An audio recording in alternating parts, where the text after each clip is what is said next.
Nang makita ni Lucero ang dalawang aklat, ay agaran niya itong iniahon sa baul. Nang bubuksan sana niya ang isa dito, parang nakaramdam siya ng kakaibang enerhiya o esensya sa paligid o sa loob ng maliit na bahay na imbakan nila ng mga lumang gamit. Kaya naman ay nagdesisyon siya na dalhin muna ito sa mansyon sa kanyang silid upang doon na lang buklatin ang 2 libro kasama ang isang papel na may sulat kamay nga ng kanyang ama. Mga kabagis, umpisaan ng pagganahin ang ating mga imahinasyon sa paki ng subscribe button. Salamat!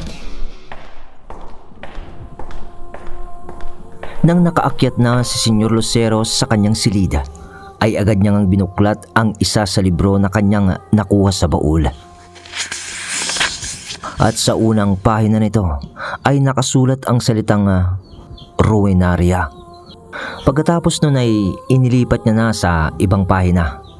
At sa mga talata na ito ng libro na nakasulat ay hindi maintindihan yun ni Senyor Lucero. Kaya naman binuklat pa ng binuklat ni Lucero ang ibang pahina nito. Ngunit wala. Hindi niya maintindihan ang mga nakasulat dito. Kaya naman tiniklop niya na iyon. Tapos ay isinunod niya na buklatin ang isa pa. Nang makita niya ito, iba naman ang nakalagay na salita sa unang pahina nito. At ang salitang yun ay abysmalis. Tapos ay inilipat niya rin ito ng pahina ulit. Ngunit parehas lang ang panitikang ginamit dito sa isang libro. Hindi rin niya maintindihan yun. Kaya naman muli niya na itong itiniklop. Sabay kuha niya na lang ng isang papel na may sulat kamay ng yumao niyang ama. At binasa niya ito ulit. At ang nakapaloob sa parang isang liham na to. Pakinggan natin ang kaisipan ni Lucero habang binabasa niya ito. Pakinggan natin ng mabuti. Sa kung sino man mapapasakamay ang liham na to, ay siguro sa puntong to ay wala na ako sa mundong ibabaw. At sa pag-ubod ng buhay ko na parang kandila, iniiwan ko ang liham na to bilang isang di matingkalang babala. Minamahal kong tagapag-ingat. Hindi ko na alam kung sino ang may hawak na ngayon nito, o isa ka man sa mga anak ko, o naiwan kong pamilya. Hindi ko na rin alam kung papaano ka napadpad sa landas na ito.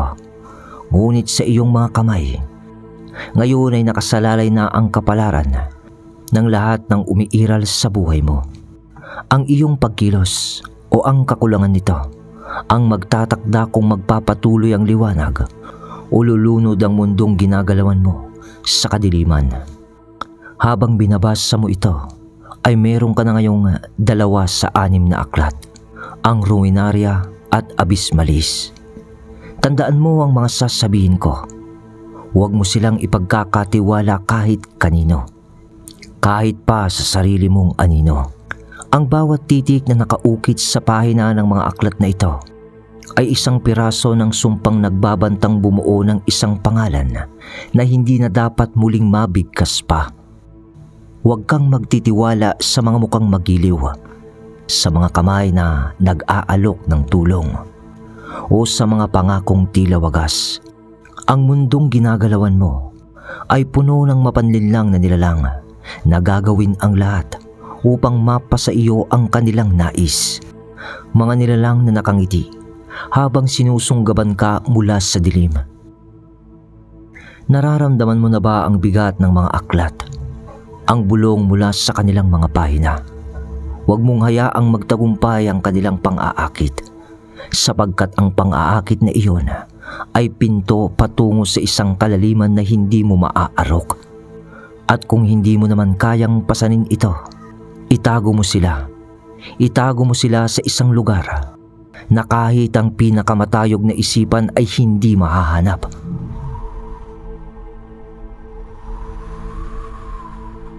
Ngunit wag na wag mong ibibigay ang mga ito, sapagkat sa sandaling mabuo ang 4 pang nawawalang aklat, ang kanyang pangalan ay muling mabibigkas. Hindi ko alam kung mababasa mo pa ito sa takdang oras. Ngunit kung mahawakan mo naman ang liham na ito, isa puso mo ang aking babala. Tandaan mo, ang tiwala ay isang armas na maaaring bumaon sa iyo nang walang babala. Ang iyong tagapanulat, Lorenzo Inigo Salantig. Yun ang nilalaman ng liham, mga kabagis. At dahil nabasa naman ni Lucero ang babala, ay napapaisip na tuloy ito kung ibibigay pa ba niya sa 6 na pamilya ang libro o kaya naman ay pagtipon-tipunin pa ang 6, kagaya ng sinabi ni Irlan. Nang naisip ni Senyor Lucero si Senyora Matilda, kasi nga, di ba, may karunungan ito sa itim na mahika. Isa pa, di ba nga't siya ang sinasabing may hawak ng susi o pamamaraan kung paano lalabas ang totoong ngalan ng ika-7 pamilya. Kaya nga't katok ni Lucero sa silid ni Senyorita Matilda. At pagbukas ng pinto, Senyor, may kailangan ho ba kayo? Tanong ni Matilda. Oo, Senyora. Tungkol sa mga libro, nais ko lang sana na may subukin tayong gawin. Bakit ho, Senyora? Nahanap ko na kasi ang 2 dito sa baul ng aking yumaong ama. Gusto kong mahawakan mo ito. At kung sakali, ay mabasa mo na rin ito. Dahil hindi ko maintindihan ang mga panitikang ginamit dito sa mga pahina. Ganun ho ba, Senyor? Sige. Doon ay sinama nga ni Lucero si Senyorita Matilda sa silid nito. Dahil halos magkalapit lang naman ang silid nito sa pangalawang palapag ng mansyon. Nang nasa silid na nga sila, heto, pag-abot ni Lucero ng isang libro. Kinuha naman yun ni Senyora Matilda sa kanan nitong kamay. Buksan mo, wika ni Lucero. Pero nang ginamit ni Matilda ang kaliwa nitong kamay para pambuklat na may sumpa nga ayon sa kanya, sa pagpatong pa lang ni Matilda ng kanyang sinumpang kamay,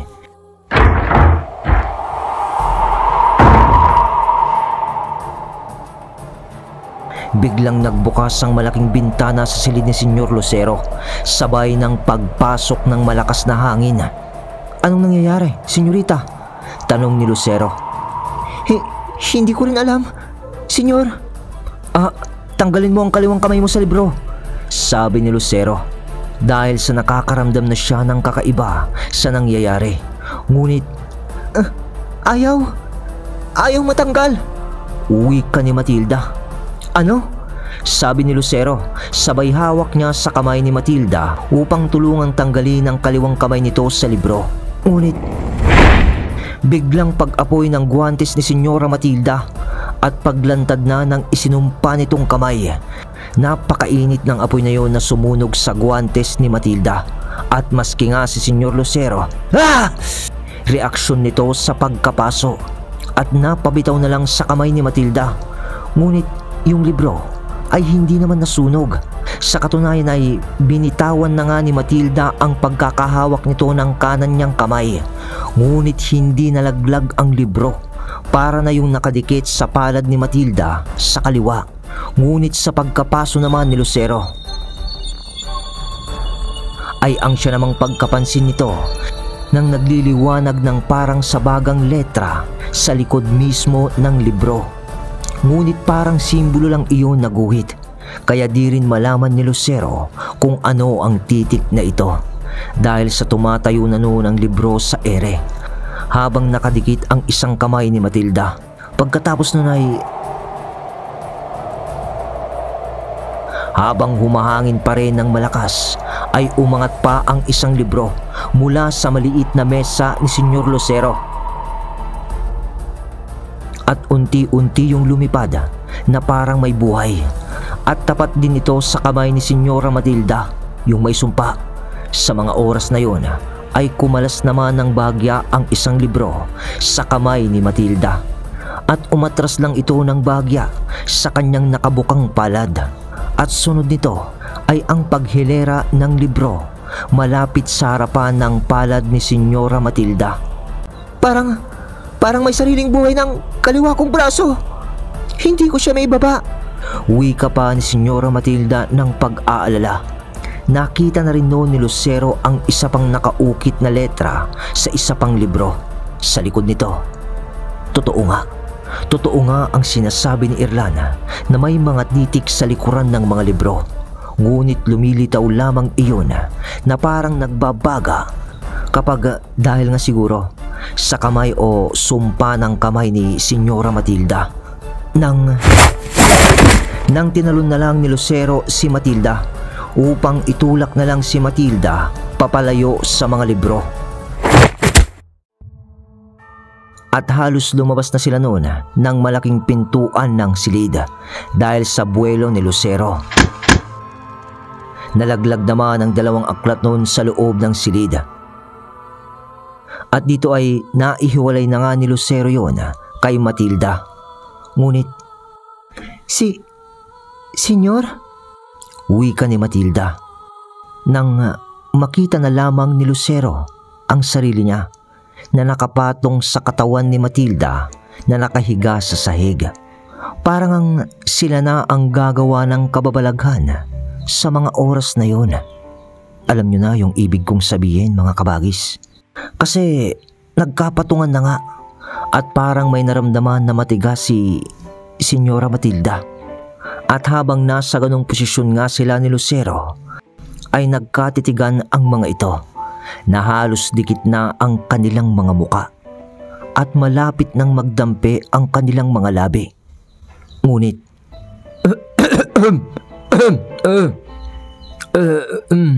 napalingon sila sa parang isinadyang pagsamid o pag-ubo. At yun ay si Pimentel. Wika ni Lucero, sabay tumayo ito at tulong niya rin ng pagtayo kay Senyora Matilda. Sabay nilagay niya si Senyora Matilda sa likod niya upang di makita ni Pimentel ang kaliwang kamay nito. Bakit? May kailangan ka ba? Mautal-utal pa na pagsasalita ni Lucero. Wala naman, senyor. Nais ko lang sabihin na may dumating kayong panauhin. Ha? Sino? Si Senyor Erlan daw. Lumang tao. Si Senyor Erlan? Nandito? Takang wika ni Lucero. Sige, puntaan mo muna sila para may kausap sila sa baba. Sige, senyor. Wika pa ni Pimentel. At nang makaalis na si Pimentel, Senyora Matilda, antay mo na lang ako. Iayos ko lang saglit itong kwarto. Samahan mo akong harapin si Senyora Erlan. Sige. Senyor, tutulungan na kita. Huwag na. Baka mahawakan mo pa ulit ang libro. Mabuti pa ay palitan mo na lang ang takip ng iyong kamay sa iyong silid. Sige, senyor. Tugon ni Matilda. Samantala ay bumalik naman tayo sa mga kaganapan sa Casagrande. Ibiyahe natin ang ating mga imahinasyon. Maayos naman na noon ang kalagayan ni Kael. Pinapaypayan pa nga siya ng kanyang ina nung nasa loob na sila ng Casagrande. Ano ka ba, Celestina? May asawa na yung anak mo. Ginagawa mo pa ring bata. Itigil mo yan. Ayoko. Isa pa, hindi naman mangyayari to kung di dahil sa'yo. Wika naman ni Senyora Celestina habang pinapaypayan si Kael. Ay, mga babae talaga. Isla. Ama? Kunin mo na yung abaniko sa ina mo. Ikaw na nga lang ang magpepe sa asawa mo. Sige, ama. Ina, ako na ho. Wika ni Isla. Ay sige, anak. Salita at bigay ni Senyora Celestina ng abaniko kay Isla. Ama. Kael. Kaya ko na bang panghawakan ng 6 na maestro? Tanong ni Kael. Oh, Kyle. Kulang na lang ng tibay ang iyong katawan o katatagan. Kailangan pa ng katawan mo ng mabibigat na ensayo. Anong gagawin ko, Ama? Di ano pa? Doblehin mo ang pagtatrabaho sa asyenda para lumakas ang resistensya ng iyong katawan. Tapos ay sabayan mo ng pag-iensayo ng kumbate sa pagkikipaglaban. Dahil parang pinagbigyan ka lang ng tiyo mo kanina. Sa susunod, ang gagawin natin, si Tio Gregorio mo at si Berino na ang ipapalaban ko sa'yo nang sabay. Ano? Amador? Nakita mo na nga ang nangyari sa anak mo. Uulitin mo pa. Tumigil ka nga, Celestina. Usapan ng mga lalaki ito. Huwag kang makialam. Sita ni Senyor Amador sa asawa nito. Nalahimik naman noon ang kanyang asawa. Ang mabuti pa ay iwan niyo muna kami. Celestina, Isla, Iha, samahan mo na lang ang ina mo. Ha? Sige, Ama. Ay, tara na, anak. Uwi ka naman ni Senyora Celestina at alis nga ng dalawa at naiwan ang mga lalaking dalagit. Nasan nga ba si Gregorio? Siguro may inaasikaso lang sa tubuhan. Nakita kong nangabayo kanina patungo sa tubuhan. Ganun ba? Si Berino? Kuya, ano na ang balita sa gagawin nating pagpupulong dito sa Casagrande? Kuya, sa tingin ko, aabot naman ang 4 na lider ng pamilya sa araw ng Biyernes. Wala naman tayong magiging problema. Ayos kung ganon. Ihanda mo ang sarili mo, Kael, ha? Haharap ka din sa mga panauhin na darating. Oo, Ama. Usapan ng mga lalaking dalagit. Sapagkat tinatayang higit 1 linggo pa ang aantayin ng mga dalagit para sa pagpupulong na ito. Kaya naman sa mga araw na yun na lilipas ay kailangan puspusin pa rin ni Kael ang pag-iinsayo at pagtatrabaho sa kanilang asyenda. Kaya't sa ngayon ay bumalik naman tayo sa mansyon ng mga Salandig.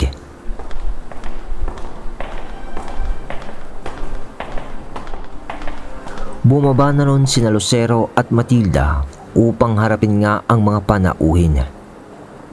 Buenas tardes, Senyor Lucero at Senyora Matilda. Buenas tardes din, tugon ni Matilda. Buenas tardes, Senyor Erlan. Bigla-bigla ata ang pagbisita mo.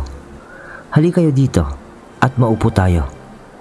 Sa aya ni Lucero ay naupo nga sila. Nang makaupo na sila, kaharap si Erlan kasama ang isa ring lumang tao at may mga iba pa silang kasama sa labas na hindi na piniling pumasok sa mansyon. Senyor Lucero, naparito kami dahil sa nalaman namin ang pagpupulong ng 6 na pamilya na magaganap. Oo. Pero hindi ba ang Tio Basil mo ang nakaupo ngayon sa asyenda lumantao? Oo. Tama ka, Senyor Lucero. Ang kaso lang, ay nais din namin sanang dumalo sa pagpupulong na yon. At sa basbas ninyo, ay maaari kaming makapasok sa pagpupulong na iyon. Bakit sa akin kayo makikiusap kung gayong nadaanan nyo na ang bayan ng mga dalagit? Bakit dito pa kayo dumiretso at nakiusap? Tanong ni Lucero. Didiretsahin na kita, Senyor Lucero. Pero ang totoo ay hindi pa lubos ang tiwala namin sa mga dalagit. Kaya nga sana ay sa inyo kami makikiusap na papasukin kami sa pagpupulong. Tama ba ako sa narinig ko? Hindi lubos ang tiwala nyo sa mga dalagit? Bakit mo pa ibinigay kay Senyor Silvino ang hawak mong libro kung ganon? Kaya naman namin yun ginawa para maipakita ang pagtitiwala namin sa kanila. Maipakita? Ang ibig mong sabihin ay niloloko mo ang mga dalagit? Kasi halos magkasalungat na ang mga sinasabi mo ngayon. Salita ni Senyor Lucero na malapit nang mamula ang itim na mga mata nito. Pansin yun ni Erlan. Kaya naman, maiba na lang tayo ng usapan, Senyor. Yung aklat ba? Yung iniwang baul sa'yo ng iyong ama na sinasabi mo, ay nahanap mo na ba? Hindi sumagot noon si Lucero ng ilang segundo na parang nag-iisip ito. At nung mabuo na niya sa kanyang isipan kung ano ang sasabihin niya. Senyor, hindi pa. Hindi ko pa nahanap dahil sa kararating ko lang din dito sa mansyon. Pero siguro, bago ang pagpupulong ay mahahanap ko na rin yon. Pagsisinungaling ni Senyor Lucero. Ganun ba, Senyor? Oo. Ngayon ay mabalik tayo sa usapan. Sinasabi mo nga wala kayong tiwala sa mga dalagit. Ano naman ang rason kung bakit ala naman kayong tiwala sa kanila? Hindi naman sa wala talaga kaming tiwala sa kanila. Nag-iingat lang kami, Senyor Lucero. Kung gayon, sa tingin ko ay hindi na natin dapat patagalin ang usapan na to. Dahil maski ako ay nag-iingat din na makasakit ng tao. Wika ni Lucero na iba na ang ibig sabihin. Ano ho ang ibig niyong sabihin? Umalis lang kayo. At siguro ay sa mga susunod na araw na lang tayo mag-usap. Dahil may mga bagay pa akong dapat gawin sa ngayon. Salita ni Senyor Lucero na naging pula na ang itim ng kanyang mga mata. At alam natin na isa yung sinyales na galit na ito.